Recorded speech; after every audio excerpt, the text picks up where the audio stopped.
How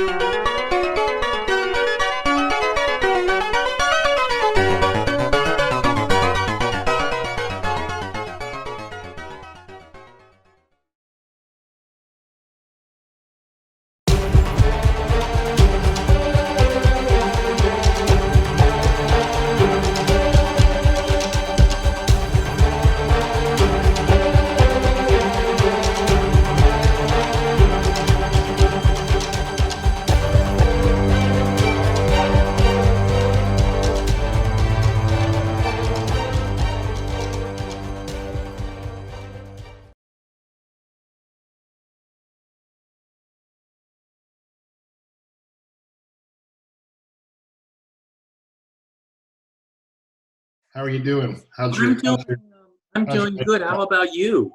Great. Everything's good. I'm just going completely stir crazy. My life is about playing concerts and preparing and practicing and getting an audience together and, putting on, interesting programs. And now everything's completely been, canceled until the 1st of June.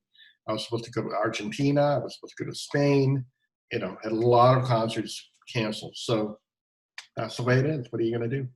So I take it none of the places that you're not playing are going to pay you. There's not like a force majeure or anything. Nobody's paying me anything. You don't play, you don't get paid. It's very simple. My trio had some concerts we didn't get to play in Orlando, and then we had some benefit concerts for my Gingold festival, which were of course canceled. Which now, if we happen to do the festival, we're doing it without enough money to get it going. So we're going to have to figure that out. So there's a lot of consequences to this virus. The Gingold Festival is still on. Well, yeah, but we're not sure yet how it's going to be on. In fact, we just had a meeting last night about whether it's going to be online, which a lot of people are doing. I happen to dislike that very much. I don't like the impersonality of it, but we are trying to see what's best for the students and figure out how we're going to proceed. And if we have to cancel, we'll cancel. But it's either going to be an online thing. If for any reason some miracle happens that by May 1st we see a major curve going way down, and that we have 2 months before we'd have to start the festival, then we might do a physical one. But on the other hand, I'm worried because we bring kids from all over the country. So we bring a couple of kids from New York.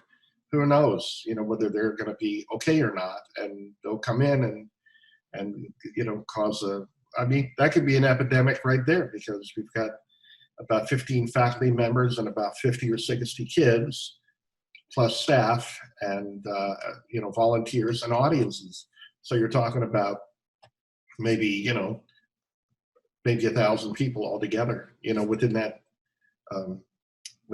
area. And so, we're just trying to figure out what to do yet. And it's scheduled for like the 3rd week, is it, in July?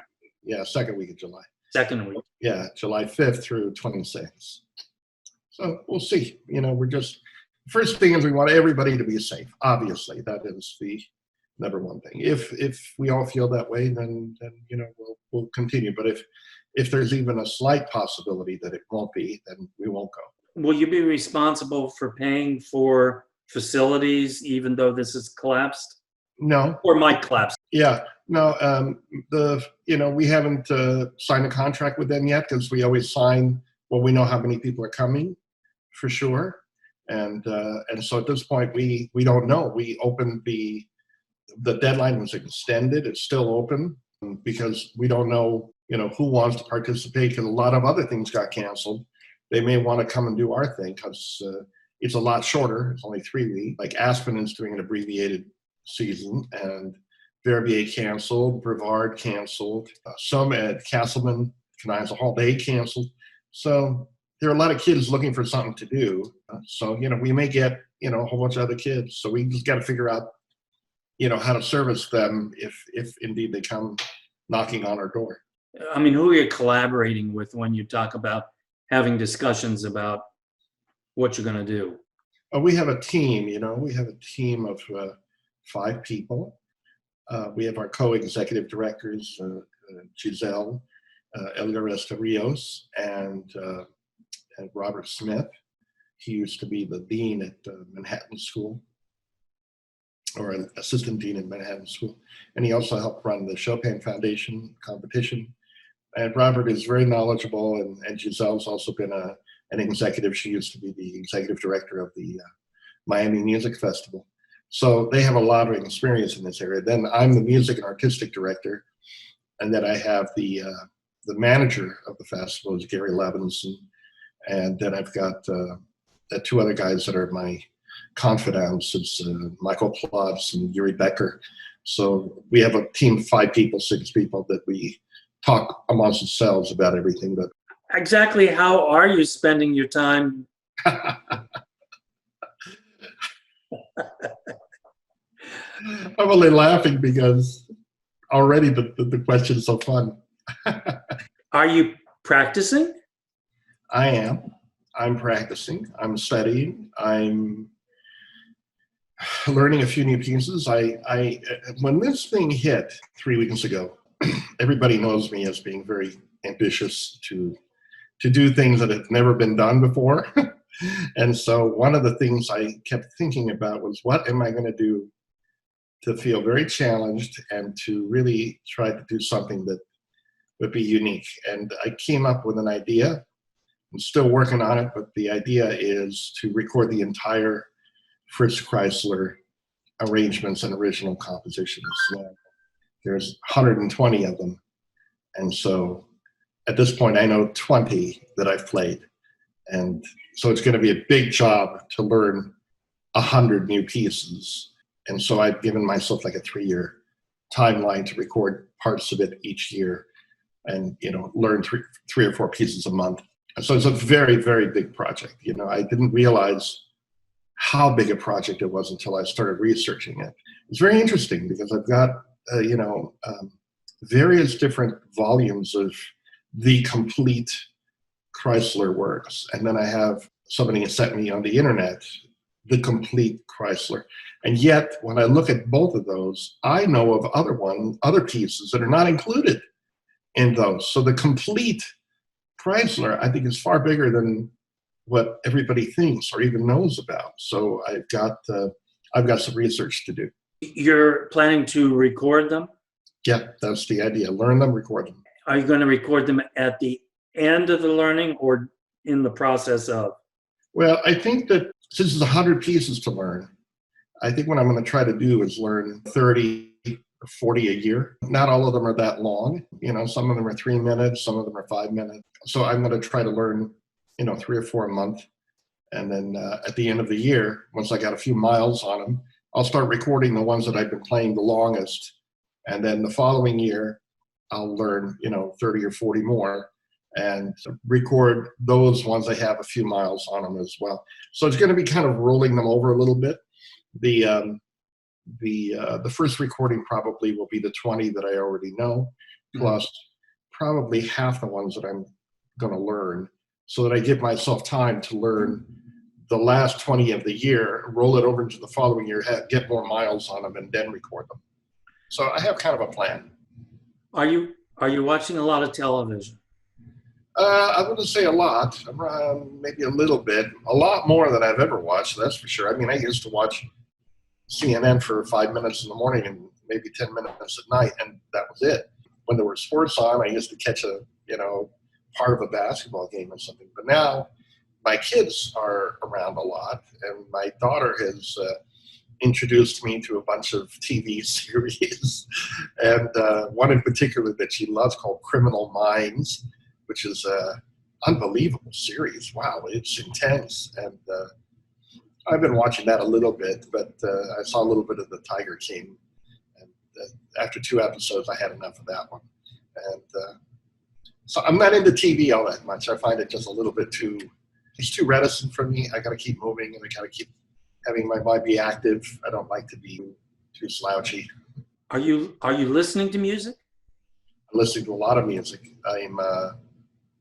I'm trying to learn, or at least not really learn, but I'm trying to listen to a lot of new pieces that I don't know, because I'm always thinking about programming. I just heard the most fabulous work by Chausson.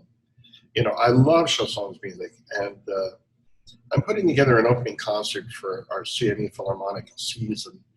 I scrapped what we originally were going to do, and I'm going to do sort of an homage to our healthcare workers and the people who died during this virus. And so it's going to be loosely called something like Heroes and In Memoriam. So we're going to do Beethoven Eroica Symphony. And the first part will be the Puccini Intermezzo from Manon Lescaut, which is a horribly gripping, very passionate, and very, very profound intermezzo. But the beauty of it is that it ends in major, and there's like an almost transformation that happens from this tragedy. And then I wanted to do this chanson piece. It's called Song of the Sea and of Love. And it's the most beautiful thing. I'd never heard of it, much less heard it. And I listened to it 3 times. It's 27 minutes long. And I was just completely enamored by it. And I listened to quite a bit of vocal music, some Handel, and stuff by Cantaloupe, things like that I don't ordinarily have a lot of time to listen to. So listening to that. And a friend of mine, Flavio Chami, is a fantastic composer, arranger. He and I collaborated on an album that we made a number of years ago of Brazilian music, and it is just so beautiful. I've been listening to that. It's just what I need. It's something to like calm me down a little bit. The music is so special and beautiful that I've been listening to that quite a bit. It's always good to explore the music you don't always hear. Yeah, absolutely. And I've listened to some contemporary things, pieces by Kevin Pubbs, Kenji Bunch, Carter Pan. I've been trying to find, contemporary pieces I'd like to program down the road. And already I've decided to program 2 of those composers. One is a piece called Slalom by Carter Pan. I'm going to do that on our holiday concert. It really does sound like you're skiing down a mountain. It's fantastic. And Kenji Bunch's Super Maximum, very, very dramatic and huge. And really, it's sort of a 21st century 1812 overture kind of thing. It's really cool.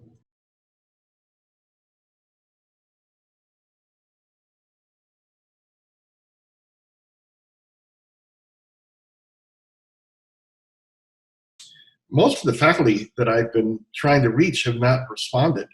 I think they're feeling pretty overwhelmed by all the online teaching and all the, I spend so much time just setting up my lessons.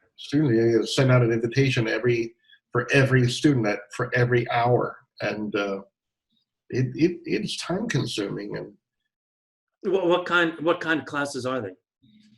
Well, at this point, the only thing I'm teaching is privately, just doing my private students. I mean, conducting the orchestra, it's a futile attempt. I mean, I know that people are kind of getting into this thing where everybody uses a click track or something, and then you play your own part, and then it's projected on the screen. I'm too old school for that. I don't believe that orchestra is just about playing a piece. It's about collaboration. It's the teamwork. It's the listening. It's the accountability for each and every person to one another. And you also have to feed off the students, and they feed off of me. And, that's how you make music. It's in the moment. And this very packaged, out of the can kind of music is definitely not what I believe in. So it's all a nice gimmick and everything, but for me, the educational part of it is completely lost in that area. In the private lessons, it's working out okay. It's not great, but it's okay. You actually do private lessons online? Yeah. I gave 4 hours of lessons today. It's hard to hear the kids well. It's hard to talk to them while they're playing it, when you're actually giving a lesson. You can say, wait a minute, right there, make sure you play a second finger on that note. You can't really do that online. You've got to wait until they're finished so they don't hear you. And then now, for the first time in many, many years, I take out the music, because all my life, I've always taught for everything from memory. And so now I have to bring my music. So I say, okay, And bar 38, that should be an uppo, because otherwise it's very hard to tell them or explain to them or play for them. It takes so long. So now I just have the music and tell them, all right, here's where we're going to. It's not optimum, but it is what it is. We're in difficult times, and the kids need to be motivated and remain motivated. And it's hard to motivate them like this. They're not, the kind of intense personal connection during lessons and stuff is completely missing online. Yeah, they don't feel the intensity of the lesson so much. I'm going to let you go. Good talking with you as always. Always a You're pleasure. looking great. All right, thank you so much. Take care. You bet. Bye. Bye.